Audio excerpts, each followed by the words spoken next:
As I had discussed in the last introductory program, I'm only introducing the concept of creativity.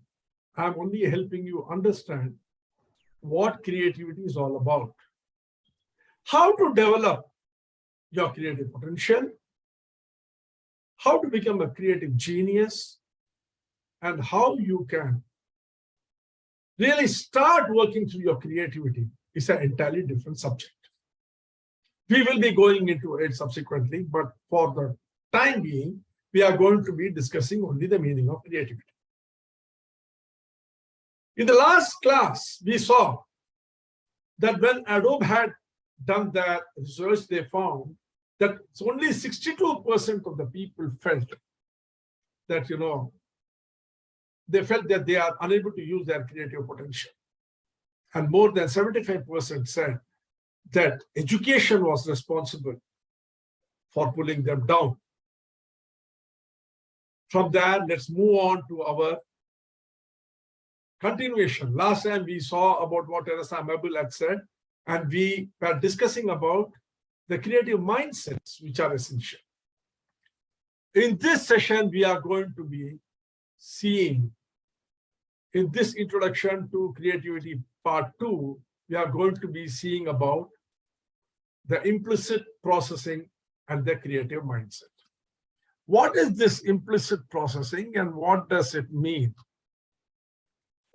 When I say, implicit processing has got something to do with the creative mindset. Each and every one of us is a creative genius. We are all creative genius. And we all have unlimited potential. Then why are we not creative? Why is it then people were asked even last time on this very platform, none of them said that they are able to use their creativity to their fullest potential. Each one was giving some reason for why they were unable to practice creativity. Is it because we don't know what the creative process is? Possibly this lack of understanding is why we are unable to really give wings to our imagination. Goswami sir, can you please let the people in? Yes, sir. I am doing, sir. I am doing. Because people are keeping on coming and then it's yes. I am regularly doing, constantly doing. Thank you. I am doing it. 2 more people have just entered. Yes. So you see, if we are all a creative genius, we should be able to use our creativity to its fullest potential. Then what is it which is stopping us? There is this great saying that knowing is doing. This lack of understanding of what creativity is the reason for our inability to give wings to our creativity.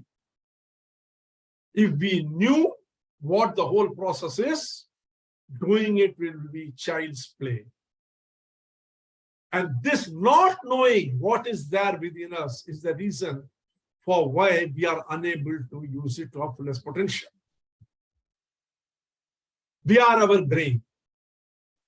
And this brain is a creative problem-solving machine. It constantly creates, uncreates, and recreates every second of our life. Creativity, as we understand it in our daily life, is all about understanding this process and channelizing it. If this were actual, if what I am saying is true, and everything around us, which is our creation because we are interacting with the world, the universe around us, through the 5 senses which is controlled by our brain, then each and everything which is happening all around us must contain the elements of creativity. Am I right or wrong? Yes. Friends, tell me, am I right or wrong when I say that each and everything around us should contain all the elements of creativity which we are going to be discussing? Yes. Right. Yes, sir. Agree. Yes, yes. Yes. If that is Yes, sir. so, even the most silly thing or most simple thing should have all the elements of creativity in it. Yes. Now, what I'm going to do is, I'm going to ask you to take part in an extremely simple exercise. I'm going to tell you about a very, very popular WhatsApp forward. I'm 100% sure each and every one of you must have received this forward. I'm sure all of you know the answer. But the answer is not what I'm looking for. What I want you to do, in addition to giving the answer, is to answer a few more questions which will make you look beyond the answer, because this WhatsApp forward must also contain all the elements of creativity in it. Everything, if everything around us is creativity, then this WhatsApp forward should also contain all the elements of creativity in it. So let's see what this WhatsApp forward all about.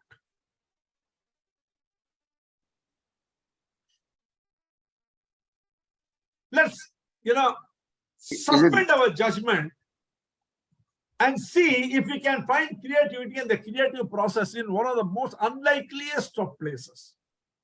Is it just a picture or a video, sir? Wait, it's a picture. Please Okay, wait.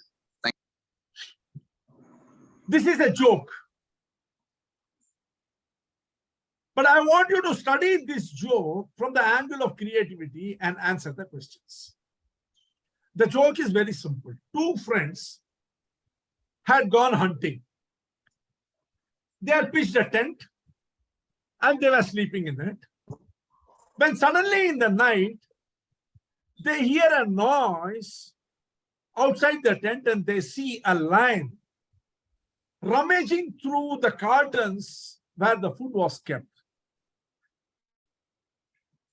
They know that the lion, it is only a matter of minutes before the lion will leave that and come towards the tent. So they jump out of the sleeping bag, pick up the shoes and run. Seeing them run, the lion starts chasing them. They run and the lion is chasing. They are running and the lion is chasing. This goes on for a few minutes when suddenly one of them stops and starts putting on the shoes. The other person scolds him. Have you gone mad? The lion is just an arm's length away from us and now you are stopping to put on shoes. The other person does not say anything. He continues to put on the shoes. Now you have to understand the implicit processing is going on.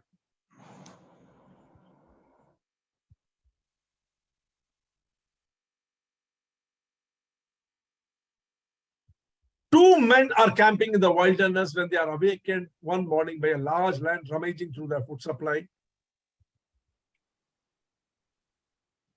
The lion noticed the men and started lumbering towards them. The men were still in the sleeping bags and did not have time to wear the boots, so they picked the boots and started running away from the lion. The terrain was rough and so they couldn't run fast, and the terrain was rough and painful on the naked feet, which slowed them further, and the lion was gaining on them. Suddenly, one of them sat down and started putting on the boots. His friend couldn't believe what he was seeing and said, "Are you nuts? Can't you see the lion is almost here? Even if we hurt our feet, this is not the time to stop and put on the boots. The only way we can escape is by outrunning him." the man on the ground continued to put on his boots.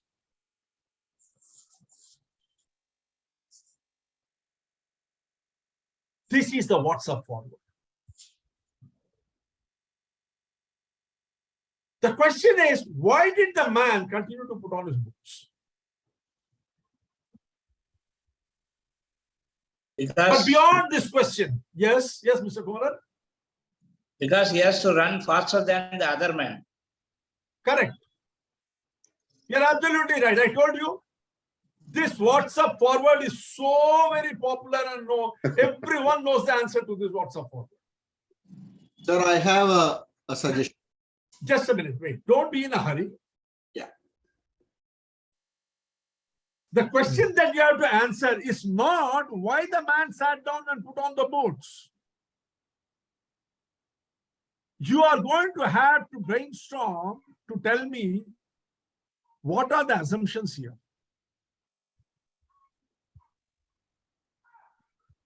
What are the assumptions? Number two, do they stand up to the verification? Any assumption has to be validated and verified. Do they stand up to verification? If yes, why? If not, then what should be the assumption? What are the elements and touch points in the thought process? And finally, how many types of mindsets are involved in the arrival and execution of the decision? Can you take a screenshot of this?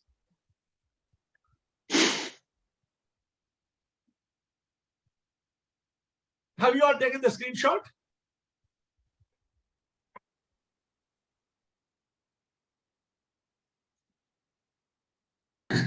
Yes, sir, we have taken.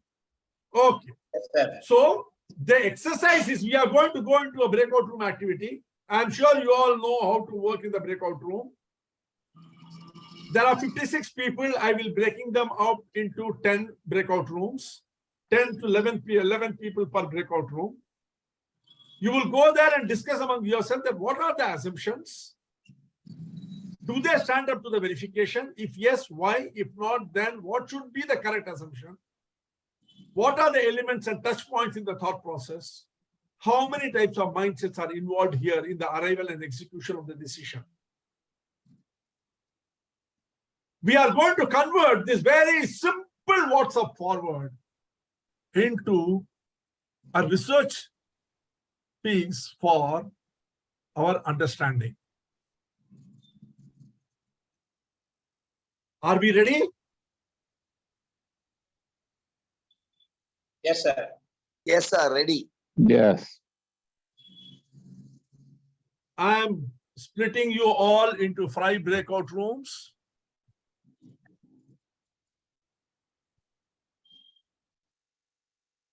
The breakout rooms have been opened. You got 20 minutes to discuss and come up with the answer. Please move towards the breakout room. You will find join breakout room on your screen. Click on it. You will go to the breakout room. You can discuss with your colleagues there and then revert back to the main room at the end of that period, and then we can discuss.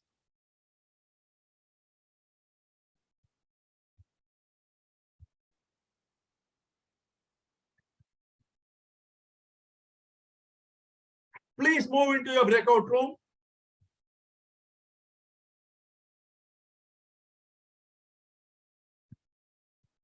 In case anybody has got any difficulty in understanding how to work to the breakout room, please ask me. I'll help you.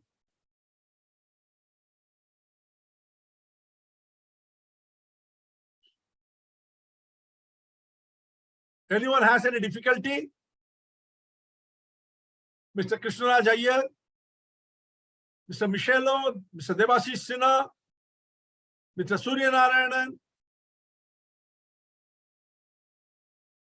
Mr. Satish Pandey, Kanaka Bhaskar, Vinit Kumar, Ujjal Nath, Mr. Zafaruddin,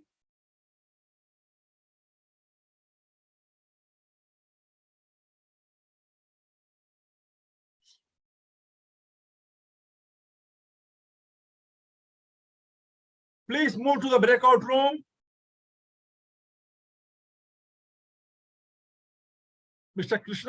Krishnaraj Iyer.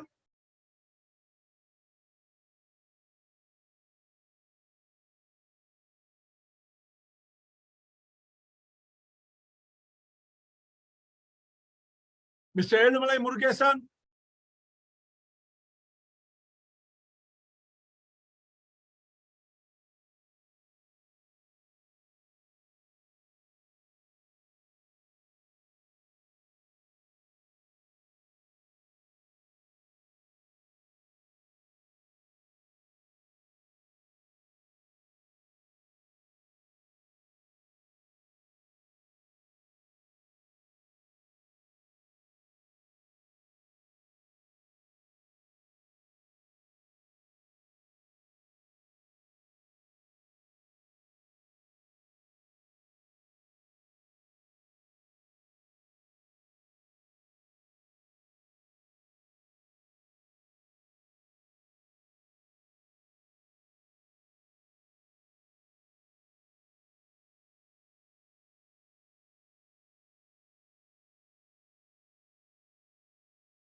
It's been a long day.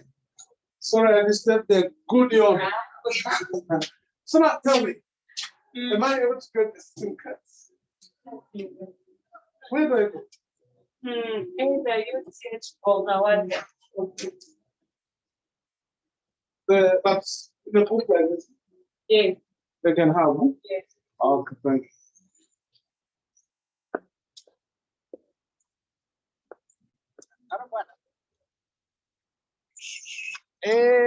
No, wait for me.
Hello, Mr. Suresh Ramnathan. How are you doing?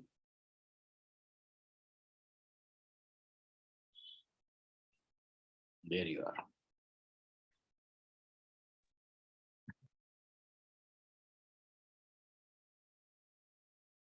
Oh, I was muted. Judging the appropriateness of the idea, whatever we have. We are Judging back. yes, we are back. Sureji, judging the appropriateness of the idea. Now, what we will do is all of us will mute your audios. And as the room is called out, the leader of the room can present the outcome of the discussion in that room. Each room will get 2 minutes. Yes, sir. Room number 3. Can we all mute first? Yes. Okay, we'll start with room number 3. Yes, sir. First point, what are the assumptions? Let's start with that. Wait, let me first mute everyone. There is background noise. Please mute.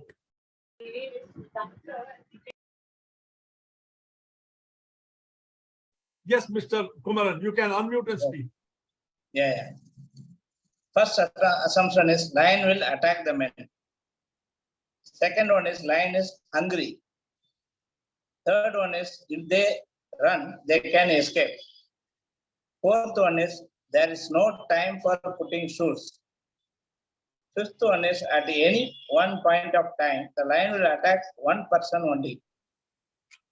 Sixth point is the person wearing shoes assumes that he can run faster than another person. Seventh point is the place where this chasing is happening is a barren land with no trees. Eighth point is the lion itself is not real. Lion itself is not real. And then we are taking that verification of the assumption. For first point, it is not verified. The lion may attack or may not attack the man. It may have some fear. Second point is lion is hungry. They verified that, yes, the lion is hungry because it is roaming in that place for food. Third point, if they run, they can escape. That is verified. Because they are already running. No time for putting shoes. That is also verified. At any point of time, lion will attack one person only. That is not verified. It can attack both the person. The person wearing shoe can run faster. It is verified. The land is barren with no trees. It is verified because they could not find any tree. They are running. And there is no weapon with the men. That is also verified. If they have the weapon, they could have shooted the lion. The lion is not real. They have not verified that because they just running. The touch points in the thought process. This attacking, running, cannot face the lion, putting on shoes, campaigned in lion area without weapons. They didn't know the area as lions. The mindsets they had. Fifth point, escaping mindset. And they had the mindset of if I run with the bare legs, I can run fast. And they had personal interest above friends' interest. And then no fighting mindset. They have the forward mindset in them and had the survival instinct and taking things easier. They didn't come with preparedness, unprepared. And finally, what they saw, they believed. They didn't know whether it is real or lion is real or not. Thank you, sir. Thank you. Thank you. Excellent. Excellent. So what are the mindsets you are talking about? Can you just tell me those mindsets once more? Escaping mindset. Okay, Just escaping have mindset. escape from there. Okay, number 2. Number 2 is without putting the shoes, they ran. They thought that they can run faster with bare legs also. So what do you call this mindset? That they believed what it is like that. So what is the mindset called? Do you have a name for it? No, we didn't have any name. Okay. So one is escaping. Then any other mindset? Instinctive mindset. Fighting. Huh? Fixed mind. Instinctive mindset. Instinctive mindset. Okay. Any other mindset? Maybe conventional mindset. Forward mindset. No fighting. Fighting So only attitude. room number 3 should answer these questions. Huh? They are presented this. Okay. Covered mindset. Any other mindset? Taking things easier. Taking things easy mindset. Yes. Okay. So you And find what 4 they mindsets saw- in this. Yes. What they saw, they believed. They didn't analyze that. Seeing is believing mindset. Yes. Seeing is believing. Okay. Thank you, friends. Thank you. And one more, sir, self above friendship. Yeah, that I Self told them. above friendship. Okay. Okay. Selfish mindset. Yes. Okay. Thank you. Now we will go to room number 4. Who is room number 4? Yeah, Sir Suresh here, sir. Yes, Mr. Suresh. Sir, I represent the group number 4. Sir, we could able to do the first 2 questions. So under assumptions, our team has finalized 4 statements. I will read it out. The first assumption is the person who is wearing the boot is trying to save the second person. Second assumption is the person who is wearing the boot is protecting from injuries. The person with the injury will be caught faster. So in this situation, shoe doesn't make a difference. A person can run fast with shoe or without shoe. The person who is wearing the shoe, during that time, the second person may hide behind the bush. These are the 4 assumptions our team has come up. And we have verified certain thing. So the first thing is barefoot person will be first caught and the second person will survive. Second is, yes, both the people find way of their own escape. So while tying the boot, the second person may create another way by hiding behind the bush or climbing a tree or escape from that situation. Anything is possible. So these are the assumptions, the verifications we have done. The third and fourth we could not attempt. By that time, the time got over. Okay. Thank you. Excellent. Yeah. Room number 2.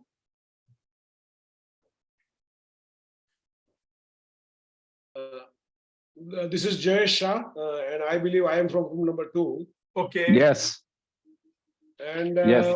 actually, while going in for the assumption, we were so much into our creativity depth that we started with the assumption from the point of view of the lion. And we were able to, so what we did was we listed out the assumption from the point of view of the lion, and then the point of view of the guy wearing the shoes and the point of view of guy not wearing the shoes. So now there is a too long a list. If we still want to listen to some of them, the lion's assumption was they will run anyway, and whether he will get the prey or not, and whether he will get both of them or one of them.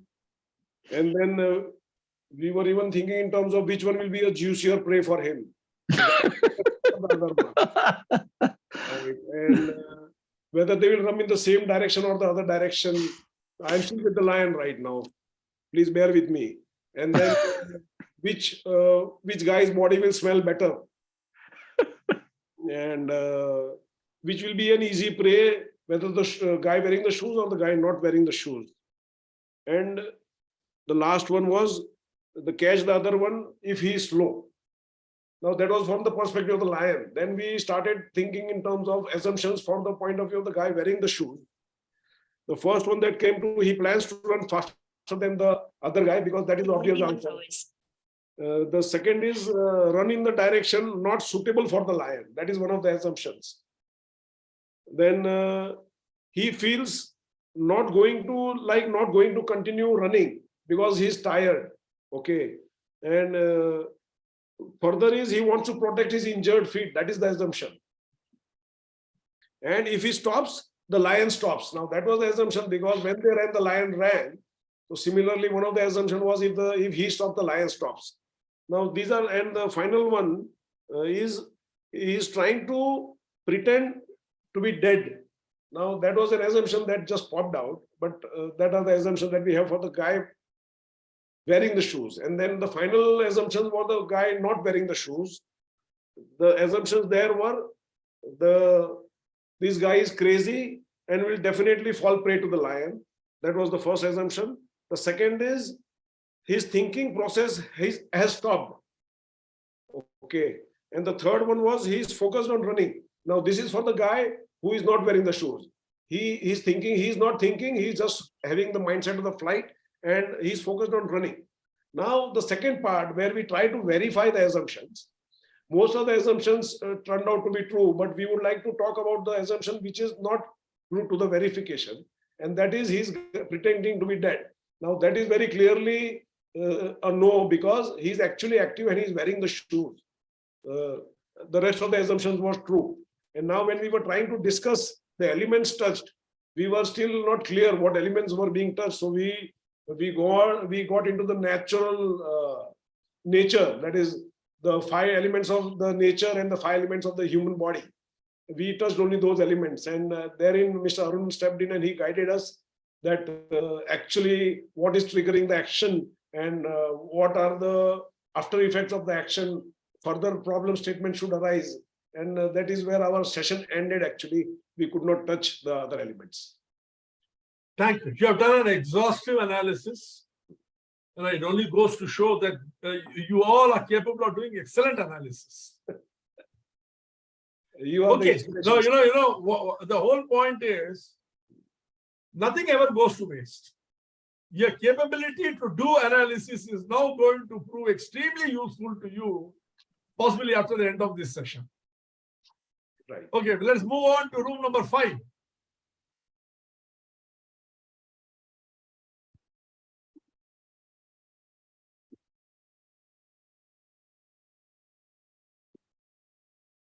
This is a good assumption. By keeping quiet, the lion will go away. This is the best assumption of the day. I presume ours is room number 5. Sorry, this is Krish from Bangalore. See, our assumption were like, we had listed out the assumption one after the other from the group. And then the first one would be the, lion doesn't run fast. That is one point. At the same time, it is a bit lazier animal. If you go zigzag, it will stop running because it gets confused. Okay. And wearing a shoes will run, the person will run faster is the assumption. And at the same time, wearing a shoes, he may or may not run faster also at the same time, because he might tend to, drop one of the shoes there. Okay. And thinking that lion will start getting deviated. Okay. The person who runs faster will not be hurt, whether it is with the shoes or without the shoes. That is one assumption. Okay. And the lion can pounce on the person who is wearing the shoes, but at the same time, if he turns back, the lion will start shrieking. It will start going back.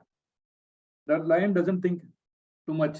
It was only, its thing is only to eat whatever it finds in its way, whether it is, good or bad, either an animal or a human being. Okay. And lion will relax and it will not run faster. That is one assumption. Today, there is time for the verification. One of them would check if the road or terrain is rough or, run worthy. Okay. Lion is seeking help not to eat human being, as lion will also be afraid of human being if he is carrying any weapon in his at his possession. Okay, lion will stop as human. It is also just playing with the human being, and then there are some times that lion will just touch and go you by side without even knowing that it is his food or her food. Okay, at the same time. judging the idea and appropriateness of the movement of lion is very important. It comes in a straight direction, then it is wrong. You should go zigzag and then you will confuse the lion. This is what our group would, assume and then presume about this thing. At the same time, what I would say is like, this, it's a confused state of mind of both the people who are actually running. They need not run. They can stand and defend themselves by stopping the breath or whatever it is. It will just come, sniff, and then it will go off. That is what. Until unless there is a hurt or a wound, then it will try and think that it is a food for himself, and then it will start eating him. This is what it is, sir. I couldn't make out. Excellent, excellent, excellent. My goodness. Yeah, it is a full-fledged research on what all a lion can and won't do. Fantastic. Room number 1. Now, do you realize how creative you all are? Sir, You see, I don't know, it came just spontaneously. imagine you have turned 23rd December into another celebration evening. It was always 24th December, which was a celebration evening. Now it has become 23rd December. We can call it the creative eve. Yeah, room number 1. So we looked at it two perspectives. One is from the lion angle, the other one is a person angle. From the lion, is it audible? Yeah, you are audible. Yeah. One is from the lion angle, is that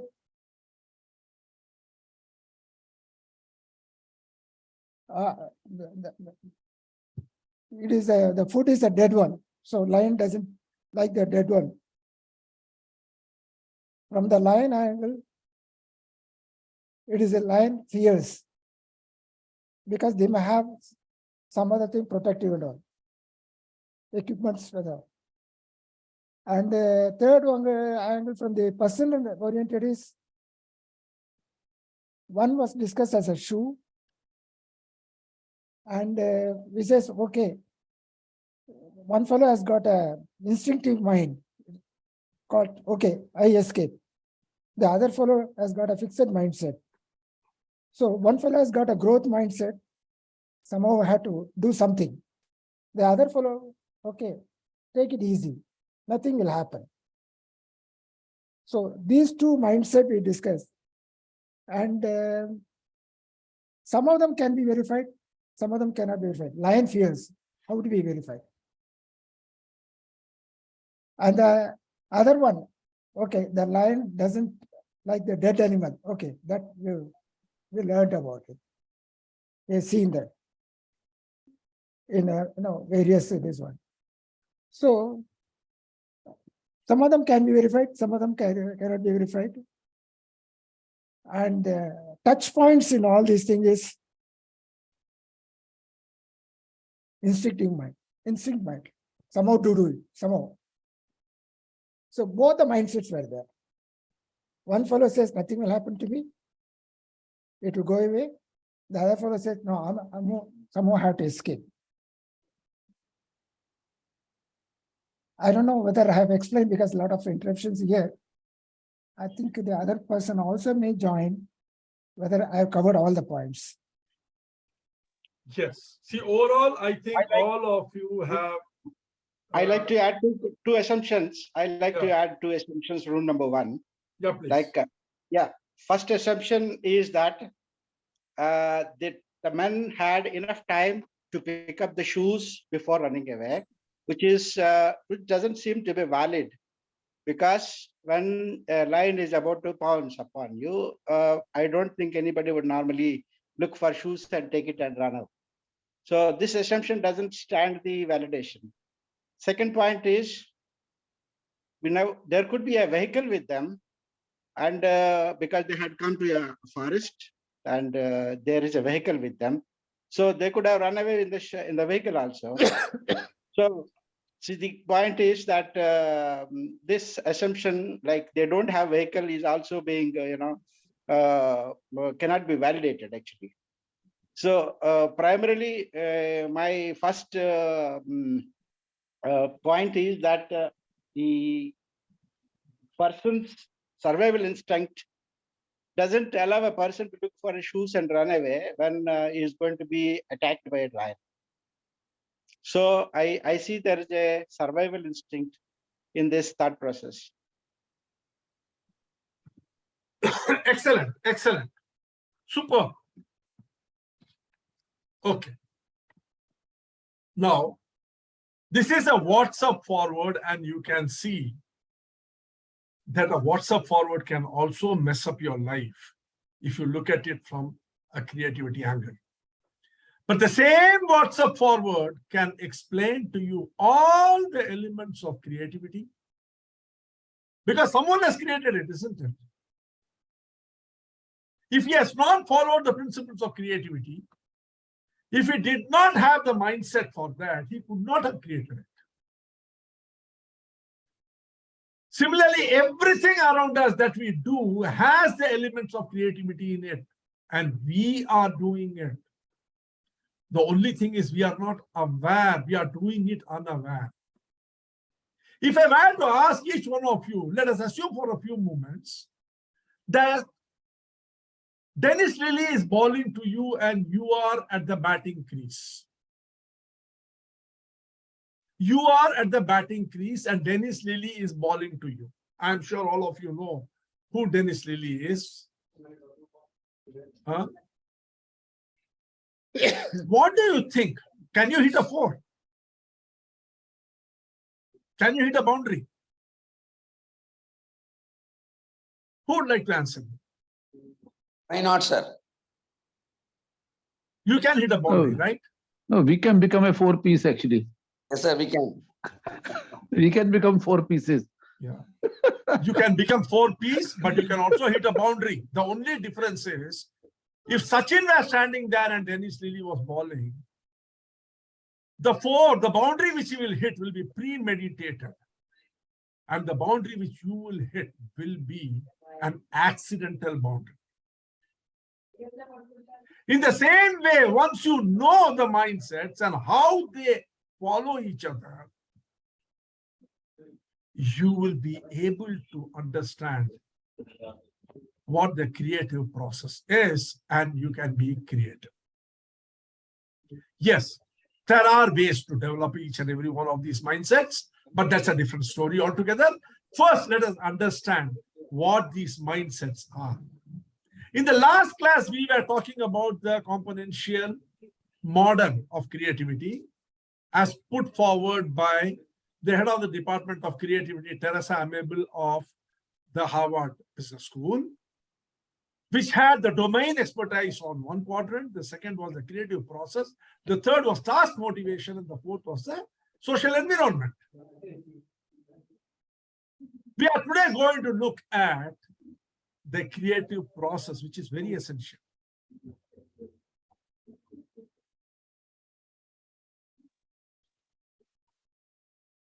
Yes. Please mute. With folded hands, I'm requesting you all. Please don't disturb others.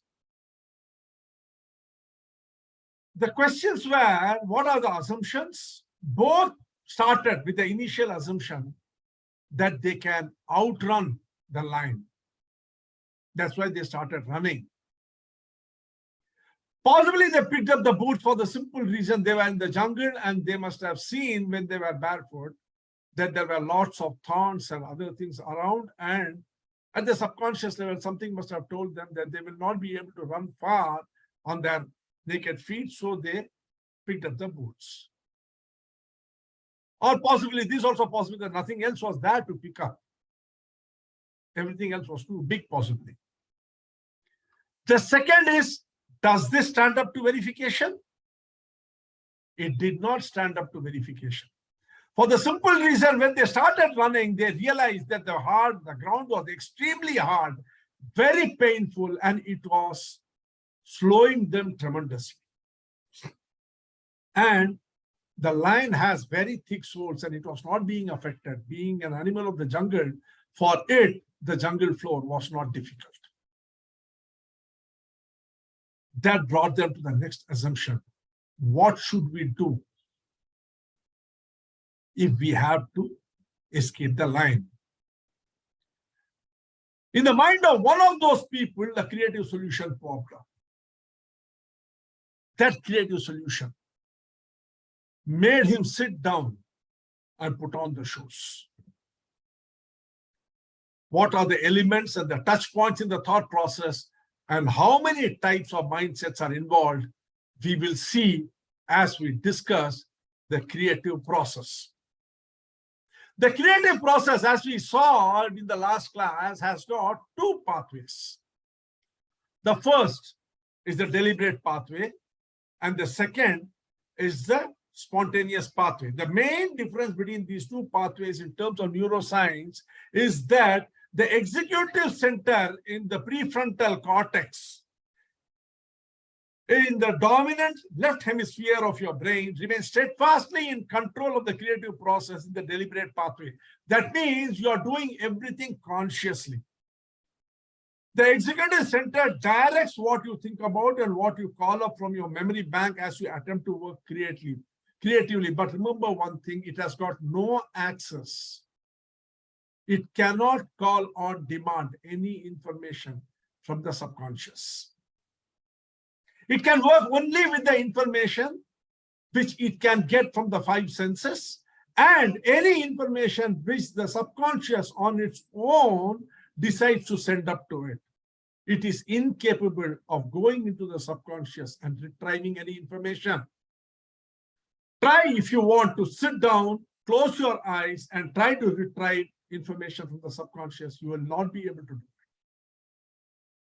That's what the meditative process is all about.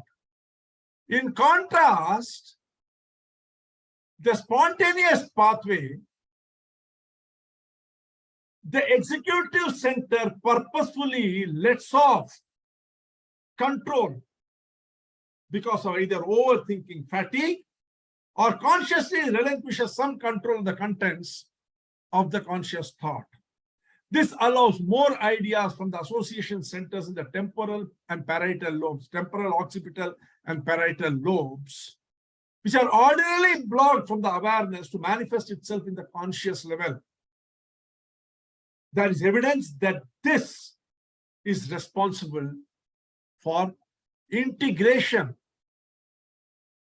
from the non-dominant hemispheres of the brain, that is at the right hemisphere. It is at the right hemisphere that the spontaneous pathway works.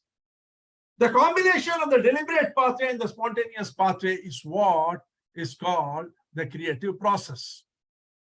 Now let us look at the stages of problem solving in the deliberate pathway working through the executive center, which is what most of us do. Most people try to solve the problem through the executive center in the deliberate pathway. A problem comes up. If you're very good at problem solving, the first thing you do is create the problem statement. The problem identification is done. Once the problem identification is done, you gather adequate information which is required to solve the problem, acquire the knowledge and the expertise and the skill which is required to solve the problem. Then you actively follow the problem solving process. You create the current state, you create the desired state, and then you map out the journey from the current state to the desired state and come to the conclusion, the solution, which will solve the problem. Once the solution is visible to you, you evaluate that solution, elaborate it in the sense from a narrow perspective. You take in all the other stakeholders involved in it and see how the solution stands, scrutiny and validation with them, and then you implement it. This is called the verification stage of the problem. And that is the solution that we are talking about. This is what happens when you work through the executive center.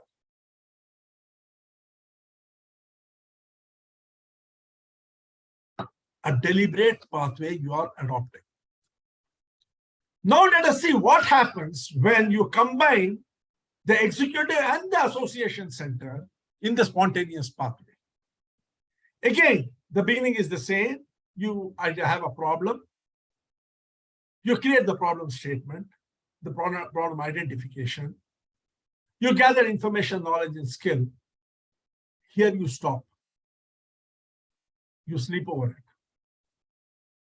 You allow it to incubate in you.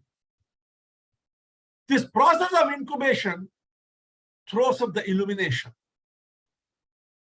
Because when you are incubating, the information that you have gathered, the skills that you have gathered, the knowledge that you have gathered, the identification and the problem statement are all worked upon by the information which is present in your subconscious in the temporal, occipital, and parietal lobes at the back of the head, that is in the subconscious level, and you get the eureka moment.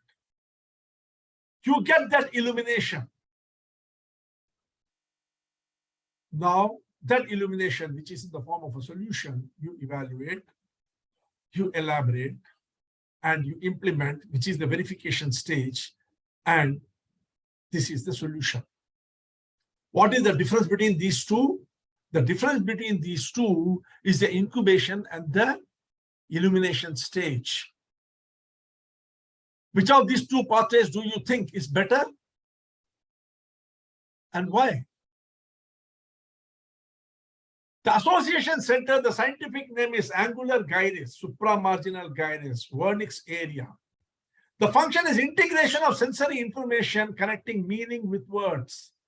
All the things that you have collected, all the information which you have collected, all throughout your life and in your genetic memory is present in this, what do you call it, temporal, occipital, and parietal lobes. It is here that all the information is integrated. Just imagine when you are working through the executive center, you are working in a very limited area of information which you have gathered before the problem solving.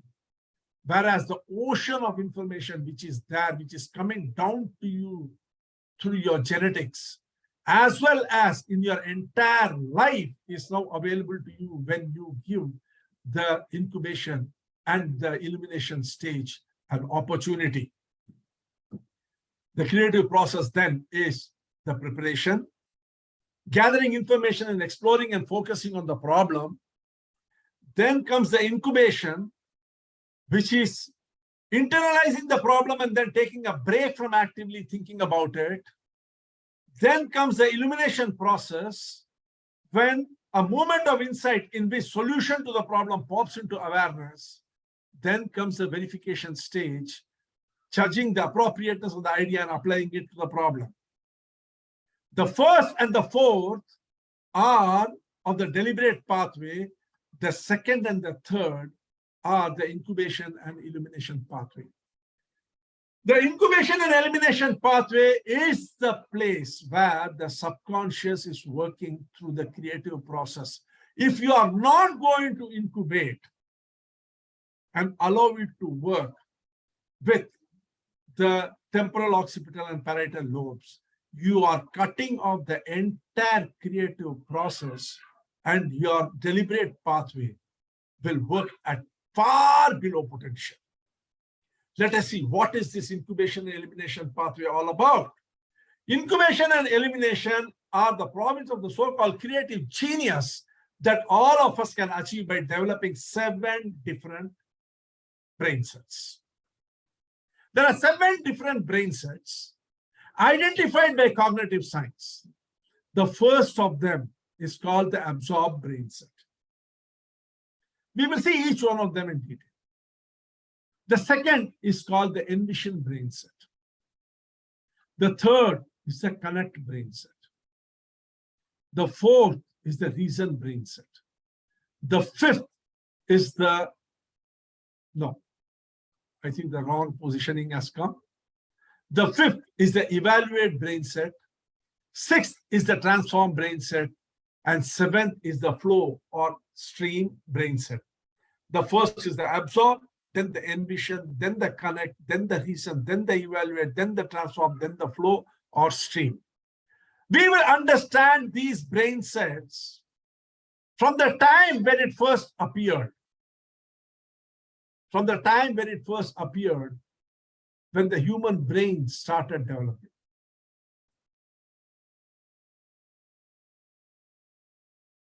You see here two early cavemen standing.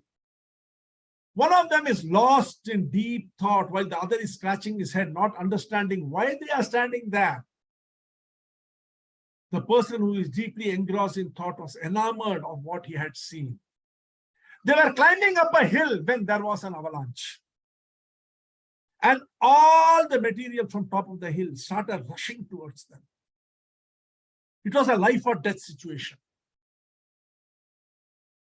They somehow managed to run from there, move away from the cascade of stone and debris and trees and everything, and save themselves. And then, standing at the bottom of the hill, he was enamored by something he had seen. What he had seen was that round spherical objects were traveling at a much faster pace than materials which are jagged or not round. This was the first sign of the existence of a brain set in man, setting him off on the journey to the top of the animal kingdom. The absorbed mindset is basically a state of the brain in which you're open to information generated in the external environment as well as the internal environment.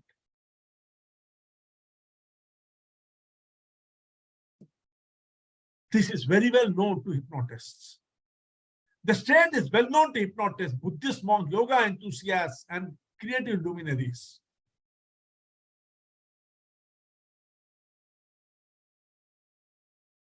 In the problem of the lion and the two people, the awareness of the rugged terrain is the expression of the absorbed mindset. As they were running, one of them realized that the terrain was very rugged.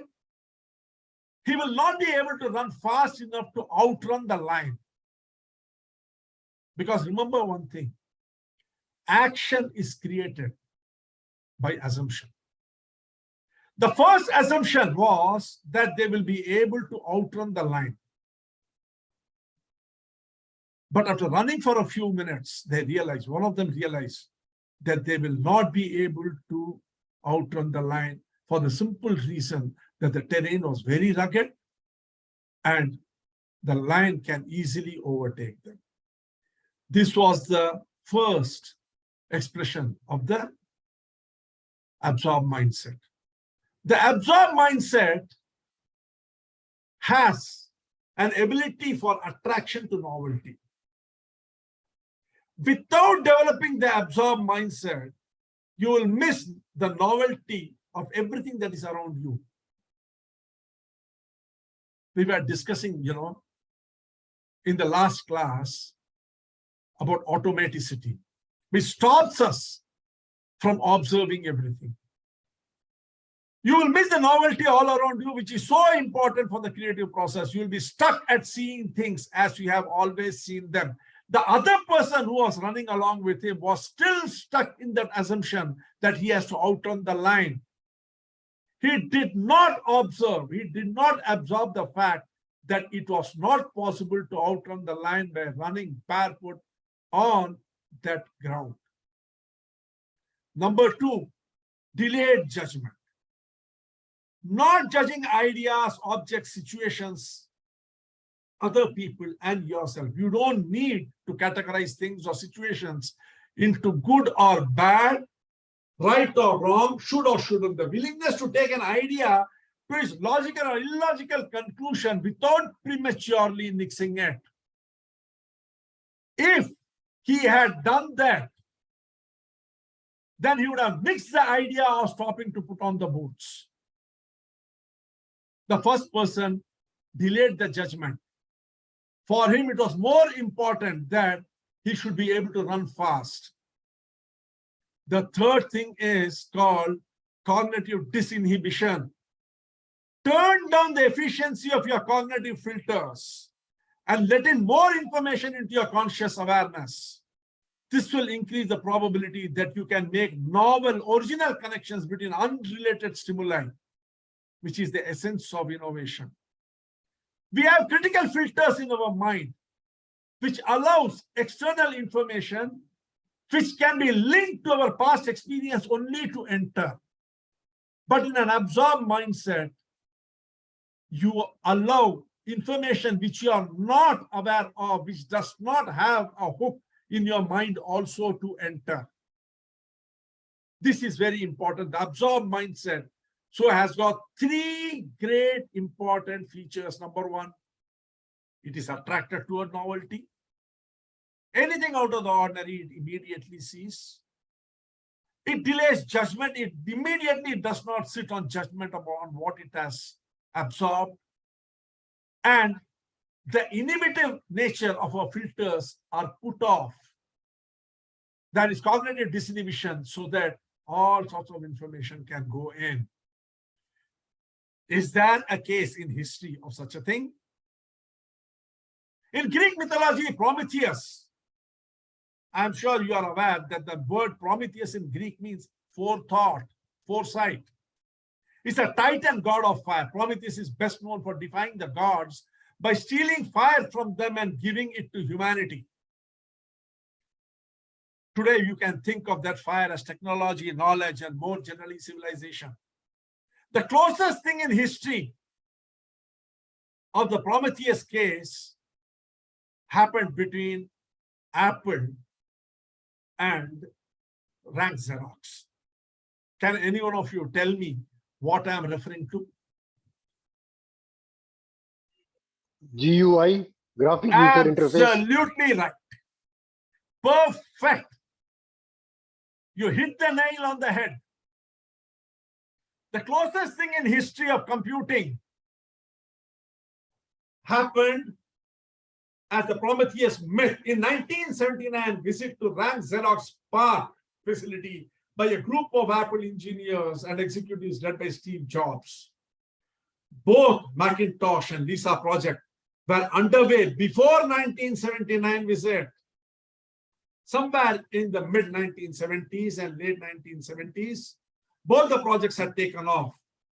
But rank Xerox had stolen a march with their GUI and the mouse. But what was to happen? Steve Jobs at the Park facility, where he saw the GUI and mouse for the first time and immediately understood how it can revolutionize personal computers. According to early reports,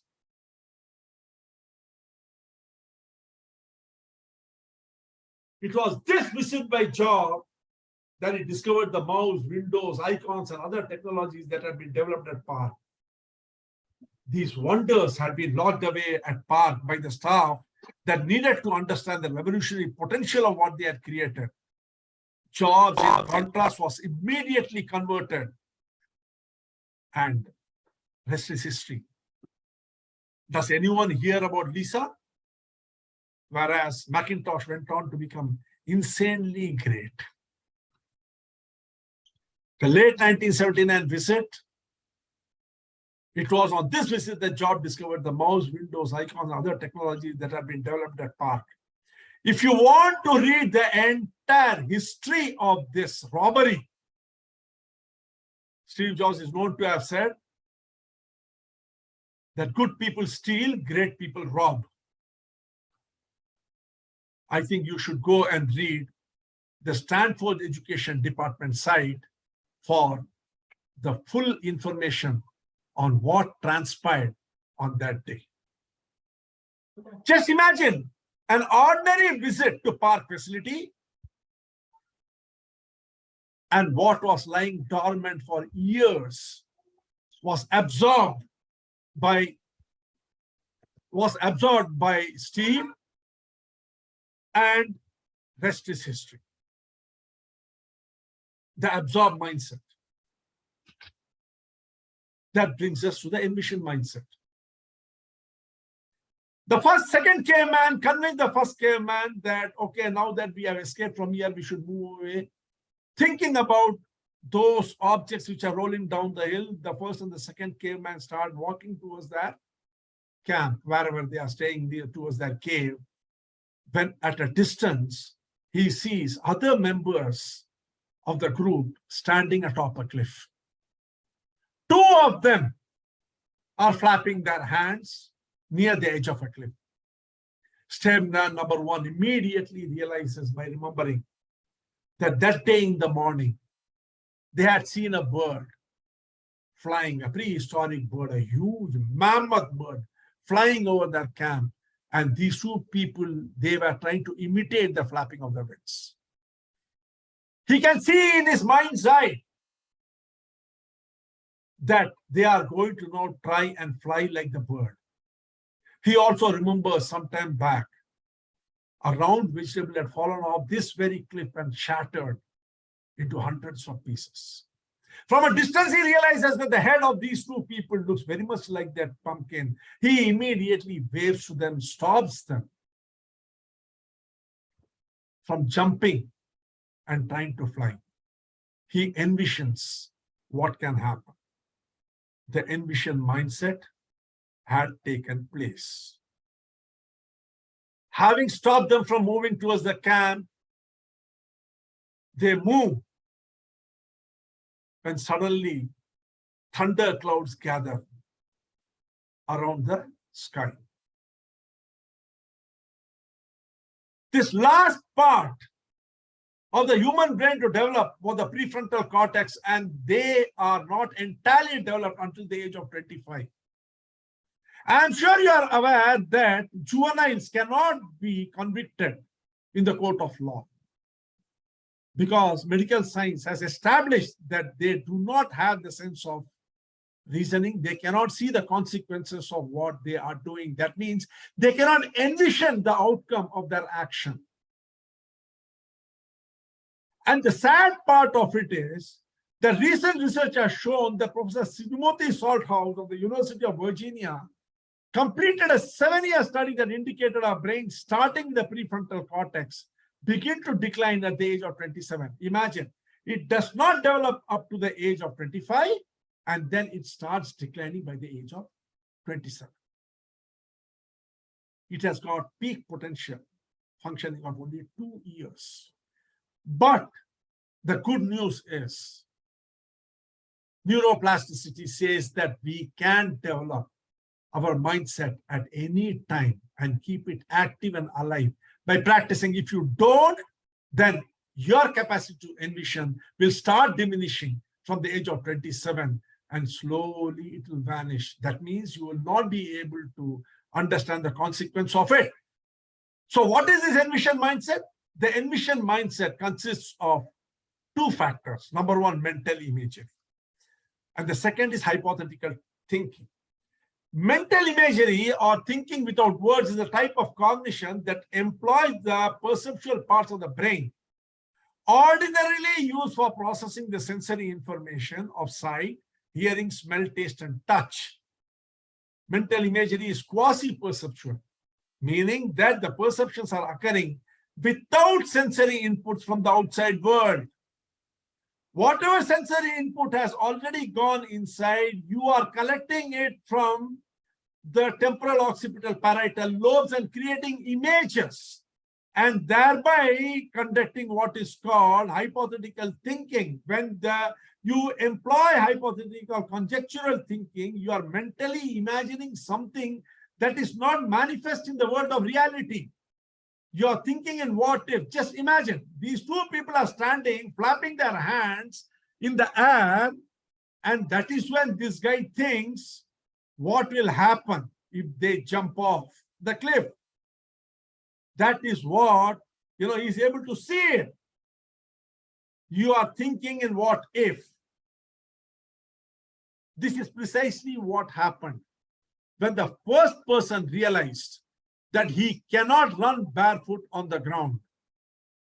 The mental imagery and the hypothetical thinking kicked in. He had seen television's serial on Serengeti where the lion attacks the animals. He realized that the lion goes for the slowest animal. And it leaves every other animal and attacks it. When it attacks a herd of bison or deer, it goes for the weakest in the lot, and it calculates the weakest by not size, but by its ability to move. So he realized that if he can move faster, he will not only be able to outrun the other person, but even if he is unable to outrun the other person, since the other person will be moving slowly, the lion will attack him. The envision mindset, he envisioned the lion attacking the slowing mover. And that brings us to the connect mindset. The connect mindset, you start thinking divergently, then you move in convergently. The more intelligent one was worried and did not want his tribe members to suffer. The connect mindset allows you to generate multiple ideas without concern about how they will play out. And in generating the multiple ideas, he realized that the only solution in front of him was to ensure that he can run faster than the other person. And that can be done only if he wears the shoes. Here you can see this man is generating more and more ideas. The connect mindset has got three aspects to it. Number one, divergent thinking.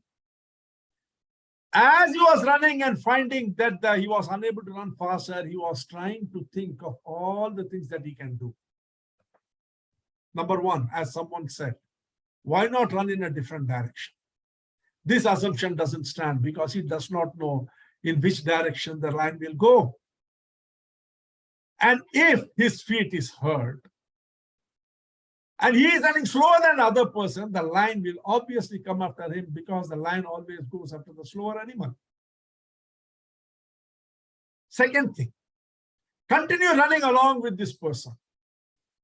Again, if the feet is hurt, and if he is unable to run faster, then he might fall behind and the lion will reach him first.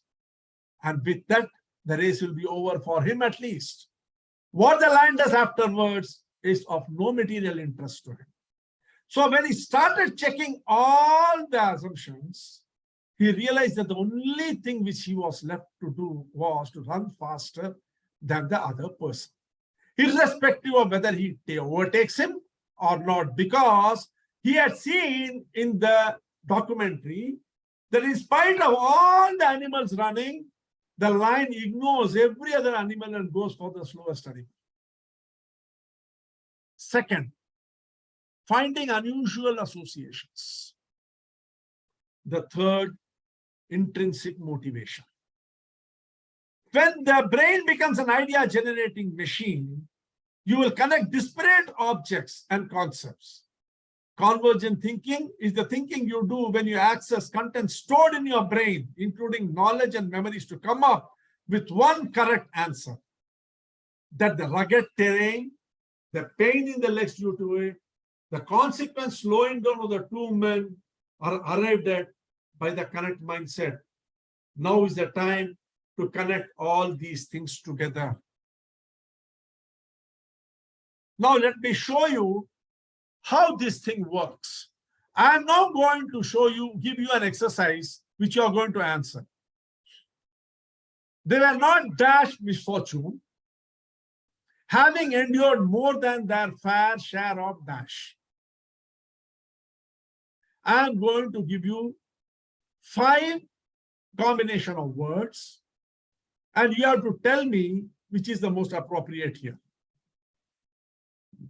They were not cognizant of misfortune, having endured more than their fair share of calamity. They were not superstitious about misfortune, having endured more than their fair share of prosperity.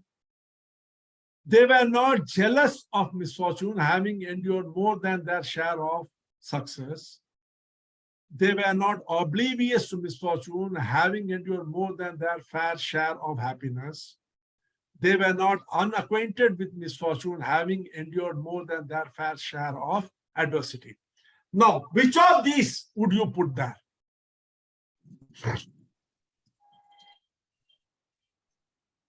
D. D. Who is saying D? Raj. Okay, so you are saying they were not oblivious to misfortune, having endured more than their fair share of happiness. E, sir. E. E. Who is saying E? Kumaran. Kumaran. Okay. Lakshman. Yeah. They were not unacquainted with misfortune, having endured more than their fair share of adversity. Anybody else? Sir, I go by D. D. Yeah. Suresh Kumar is going with D. Anybody else? Sir, I go with E. E. Okay. Mr. Jai Sheelan is going with E, right? Okay. Yeah. Anybody else? Yeah, Even I Ujjwal, I go also with go E. with E. This is Ujjwal, Okay. I also go with E. Okay.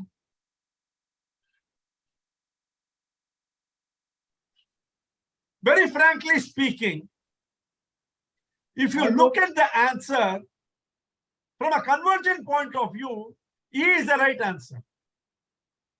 But all the answers can be right if you go through the divergent point of view. Right. Yeah.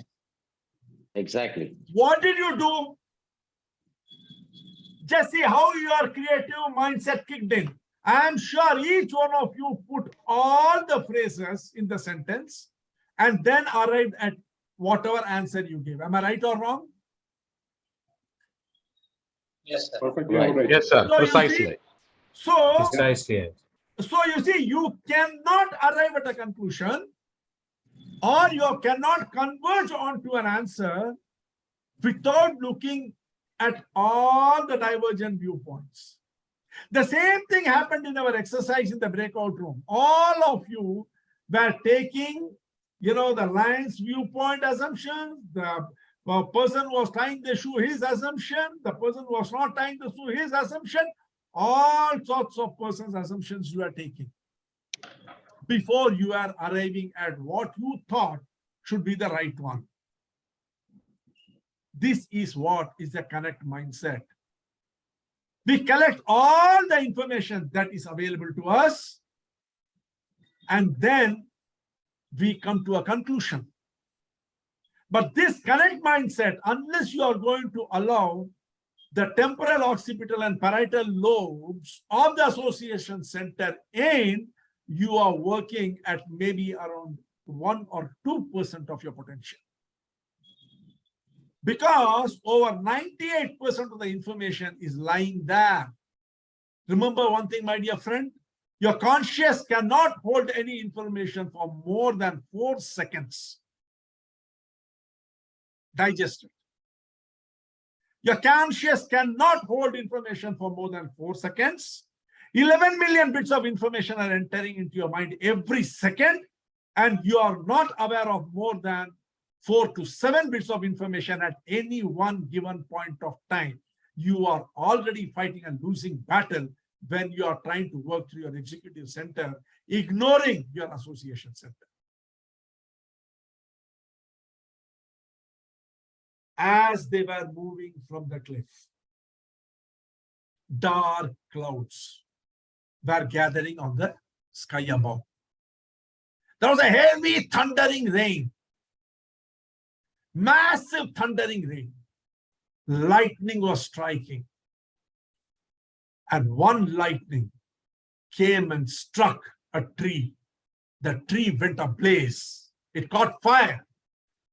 Fortunately, it was not the tree under which the members of the tribe were standing. They could see from a distance that all the animals and birds which are there under the tree and sitting on the branches were roasted. And the smell of burning flesh, barbecued flesh, was wafting in the air. For people who had never eaten anything other than raw vegetable and raw meat, it was a heaven-sent feeling. They were attracted towards it. They started moving towards it once the rain stopped. The timber was still burning and the smell was still wafting towards them. They went and very gingerly they tasted some of it. It was very tasty. Each one of them was very hungry. They ate to their full the roasted meat and decided to take the rest and go to the camp. As they were moving, they were attacked by animals. Something which had never happened before. Something which had never happened before, big and small. All sorts of animals attacked them. They lost a couple of their group members. The rest escaped with the meat and reached the camp. The reason mindset had set in. The reason mindset is the driver for convergent thinking. This reason brain set solves convergent logical problems with all resources of your stored memory, knowledge, learned skills at your disposal. Caveman number one sat down and started thinking. Why were we attacked by the animals? This has never happened before. We are the one who always used to attack the animals, but today, surprisingly, the animals attacked us. Why? And he started thinking what to do. Because we can't allow this. He started realizing that the lightning struck the tree caught fire, the fire burned the animals, the smell was very good, the meat was very tasty. If we can be attracted to that tasty meat, the barbecued meat, why should the other animals not be attracted? And since we were carrying the meat, they must have attacked us also. Now he started thinking, what is to be done? Man is not strong. He is also not faster so that he can outrun the animals. So he has to find a way to increase his strength or speed. How to do it? The reason mindset is the principal activation mode for the deliberate pathway to creativity. Without the reason mindset, without your ability to logically think, you cannot activate the deliberate pathway. The reason mindset is the conscious and intentional control of the thought process. It is the foundation of the conscious and intentional control of the thought process. It triggers realism or practicality. You're not idealistic when you're in a reason mindset. Where in an absorbed mindset, cognitive disinhibition is very important. The critical filters are highly active in the reason mindset. And the most important thing is everything is very sequential. This is where the problem normally starts for most people. Why? Because for many people, the reason mindset comprises their mental comfort zone. Here, mental life is orderly and transparent with no unpredictable surprises seeping or leaping in from the unconscious back room of the subterranean lobes, the regions. You don't allow the temporal, occipital, and parietal lobes to send you information. You shoot it down immediately in the name of realism and practicality. You immediately nix an idea in the bud. The reason mindset allows you to control what thought inhibit your mental workspace. While the reason mindset triggers a deliberate pathway, it also suppresses the spontaneous pathway. So unless you learn how to control this reason mindset, which is at the middle of the entire process, you see, you had the three processes of absorb, envision, and connect. And then comes the reason mindset. And it is followed by another three. It is at the center. And this is where the problems start. The reason mindset allows you to control what thoughts inhibit your mental workspace. If you don't like what you're thinking, you vanish and go in another direction. That brings us to the evaluate mindset. Please mute if you don't mind. The evaluate mindset. The evaluate mindset is basically a brain state in which you are focused on judging an aspect of your environment. So as I was telling you, our caveman number one was sitting and thinking how to avoid this sort of a calamity. He realized that the two things which animals had in their favor, which man did not have, was strength and speed. So how to overcome it? He decided that the best way was to create a contraption which will help him to move faster, and it will also be able to protect all the people who are there in the tribe. The first wheel was invented. The first wheel was invented, but something was wrong here. It did not work. He decided to evaluate his ideas. He allowed it to incubate. He did not know what to do. He slept over it. When he slept over it, the brain immediately threw the information from the temporal occipital parietal lobes up to him. It reminded him of that time when he was nearly killed by an avalanche on the hillside that day in the morning. He realized that round objects were moving much faster than jagged objects, and the wheel we had made was jagged in nature.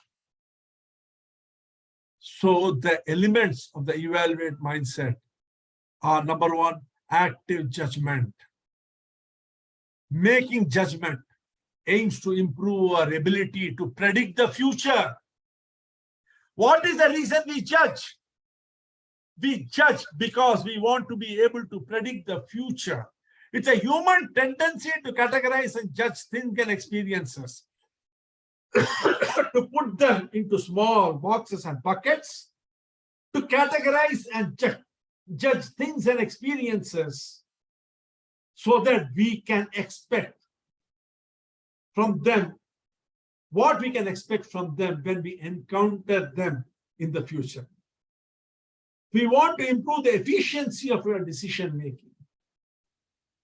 However, one of the biggest problems of judging is it decreases the possibility that we can be flexible and closes doors. So naturally, we have to be careful. And how we have to be careful? We have to be careful with focused attention. Our attention should be focused on the outcome that we want. Your attention is very focused in this mindset, evaluate mindset. Focused attention keeps you on the task and concentrating on the pros and cons of your solution of the project, which is what evaluation is all about. Your end point has to be in your mind. On one side, you are judging something with a view to seeing how it will help you in the future. On the second point, you are trying to keep your focus on the outcome of the project which you want to achieve. And finally is impersonality. What is impersonality? Creative and innovative work takes courage. You are venturing into an unknown territory where you create and you are leaving yourself open to criticism, ridicule and failure, because what you are trying to do might not measure up. If you are going to be scared that you will fail or that you will become a subject of ridicule, you will never be able to evaluate a project or an innovation impartially. One of the perils that you are most open to is self-rebuke and self-criticism. The evaluate mindset, when that square wheel was put to an evaluation, out came the round wheel. The round wheel had been invented. When he evaluated all the processes which are available to him in escaping the lion, he realized that the only way was if he puts on the shoes only then there is any chance of his taking the path that was required. This brought him to the transformed mindset. Self-conscious thought is thought that's directed towards yourself and your relationship to your environment. This can and generally does include comparing yourself and your circumstances to others. This can lead to resentment for those who seem to have it better than you do, and self-pity and feeling that the world is unfair. You see, here this guy who had to now sacrifice his friend if he had to survive. So he was feeling bad about his own decision, but there was nothing that he could do. Finally, it can also include excessive guilt and regret about things that you have done. In the transformed mindset, there is a huge outburst of emotion. That is the reason why he sat down and started tying the shoes. But when his friend asked him why he was tying it, he did not answer anything. The transformed brain set is basically a brain set in which your feelings are mildly negative and your thoughts are self-referential. Any inventor or any creative process has to be self-centered. It has to be self-centered, as you will see in the next one. There will be negative feelings associated with it. There will always be negative feelings because you will be taking information from all over the place. What do you call it? Innovative thought does not come overnight. Steve Jobs, when he took the information of GUI from Rank Xerox, do you mean to tell me you would not have had a feeling of guilt and remorse? But he did not bother about it. Finally, dissatisfaction that he had not thought about it. All these things come along with the transformed mindset. Similarly, when he decides to put on the shoes so that he can run faster, he does not tell the reason why he's putting on the shoes to his friend, because if he also puts on, again, the advantage is lost. It is self-centered. The feeling is negative. He is sacrificing his friend to the line, and he is dissatisfied at his own behavior.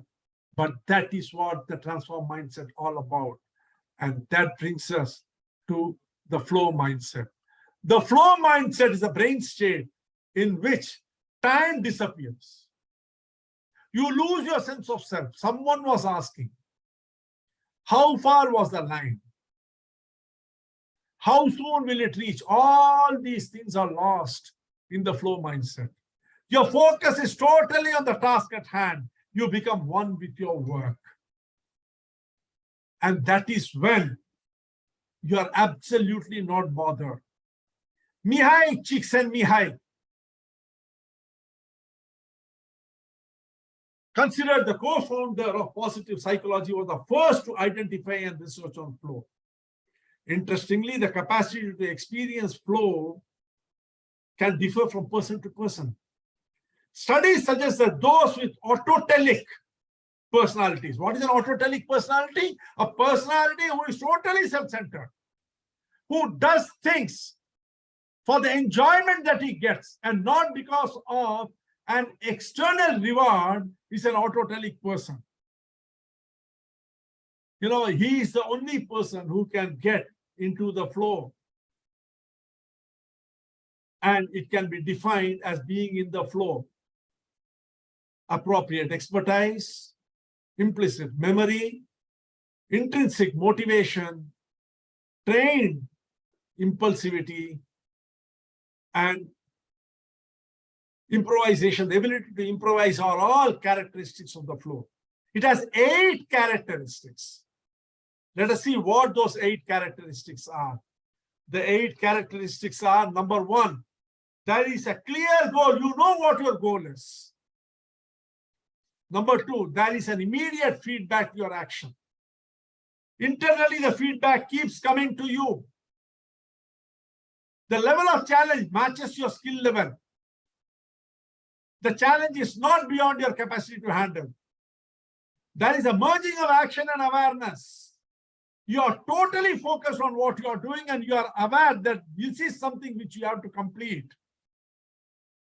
Distractions go unnoticed. No distractions comes in your way.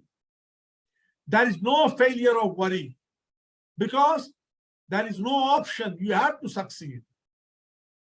It is something like heads I win, tails you lose. Self-consciousness disappears. You are not anymore conscious of yourself. And finally, time becomes distorted. Time loses its essence. Let us see an incident, something which had happened recently. The activity becomes an end in itself. At 3:25 p.m. on January 15, 2009, US Air Flight 1549 took off from New York LaGuardia Airport, bound for Charlotte, North Carolina. Captain Chelsea Sullenberger at the helm. Within 6 minutes, the flight would make history, and the crew of 1549 would be remembered forever.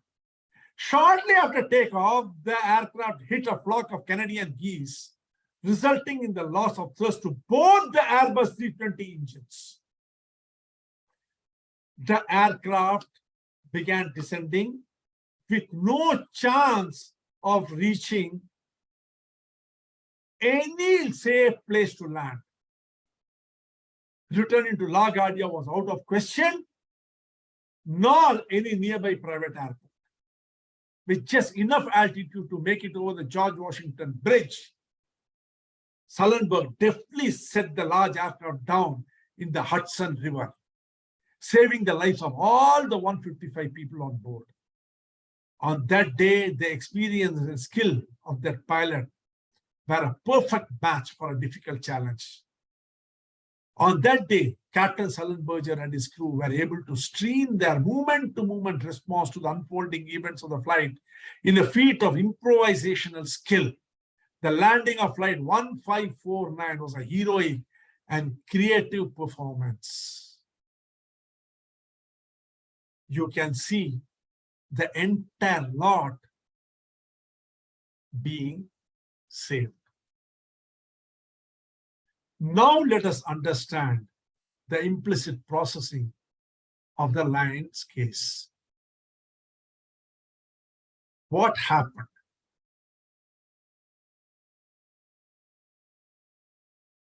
Number one, when they start running, one of them realizes the terrain is very, very hard and rough, and he will be slowed down.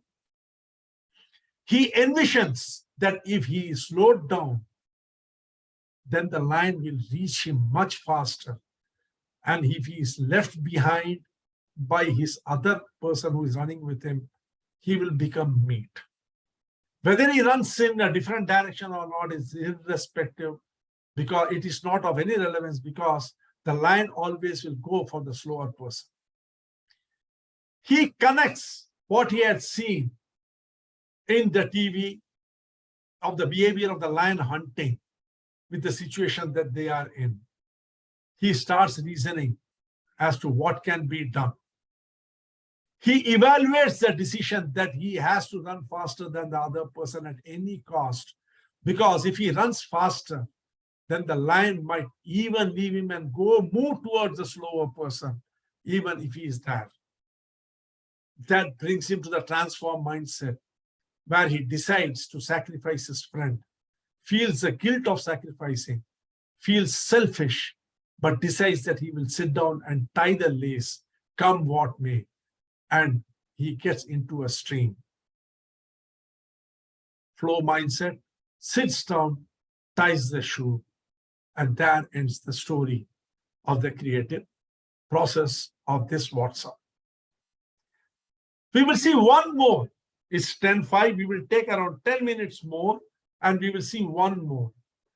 In 1941, George de Mestel, a Swiss engineer, returned from a hunting trip with his dog. As he tries to remove burrs from his jacket and his dog's fur, he becomes fascinated by the persistence with which the burrs cling to both the fur and the fabric. Burrs are, something like this, you can see. He examines them under the microscope and discovers their secret. From each burr, hundreds of tiny hooks protrude that latch onto any rough surface they encounter. D. Mistel immediately sees the possibilities of this concept for a clothing fastener. Put together two pieces of fabric, one with hundreds of little hooks and one with closed loops, as found in many woven material, and you have a zipperless zipper.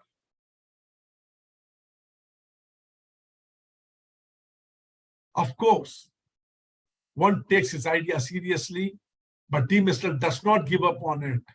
First, he tries to render his fastener ideas in cotton. That doesn't work. Through trial and error, he eventually lands on a newly developed synthetic fiber nylon as a possible material for the fastener. It takes him another 8 years to figure out how to mechanize the manufacture of the hook material. In 1955, after 14 years of work, D. Mistel finally receives a patent for his newfangled fastener, and Velcro is born.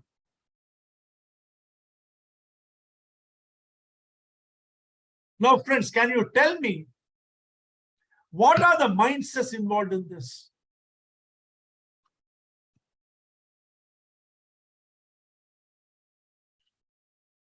The way it hooks. Absorb mindset Strongly first, holds the obviously. material. Okay. First is the absorb mindset, Okay. Then connect. then connect. Then he also evaluates based on his experiences. Then comes the stage where he tries out his solution. I think he comes close to the transform state. And in spite of criticism, people not accepting his ideas, he still persists with it. So there he sacrifices everything else, becomes self-centered and moves towards the flow state. Anybody else? That's what I could think of. Excellent, excellent. So you see, once you know the 7 mindsets, it's very easy to understand how the whole thing progresses, isn't it? So connect mindset, divergent thinking. Yes, both divergent and convergent. D. Mistel appears to be very much in the absorb mindset as he returns from the hunting trip and cleans burrs off his dog and jacket. Rather than treating this as a humdrum score, he notices something new. Interest in the burr sparks the connect mindset as he sees right away the connection between the stickiness of the burrs and the possible fabric fastener. Shifting into the envision mindset gives rise to an innovative idea for a product which will ultimately be known as Velcro. That means what? These mindset need not progress one after the other.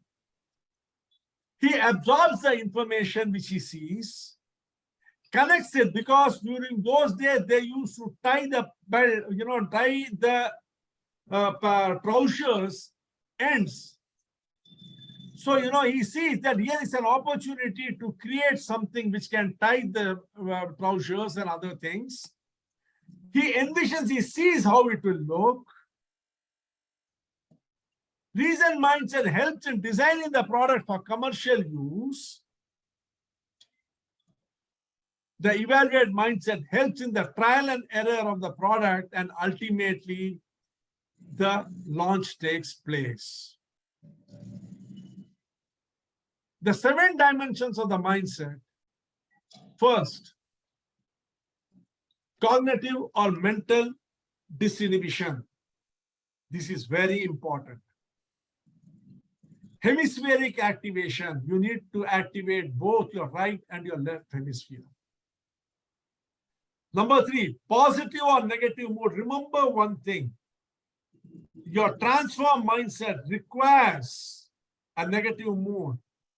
Moods, positive or negative balance, affects other aspects of cognition. When the spirit is elevated, attention becomes somewhat defocused so that we can take in more information in search of novel opportunities. When you drink or when you have drugs, your mood is elevated. But when you are in a negative state of mind, you are more focused. Negative attitudes are also often accompanied by more self-referential cognition. And finally, perceived mental effort. When there is a perceived mental effort, at that time, you will find it very difficult to activate your 7 mindsets. It should be very, it should be in a state of flow. There should be no effort on your part. It should move very smoothly. The correct mindset.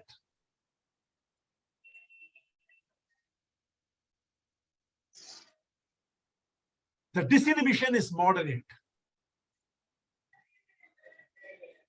Right activation is moderate.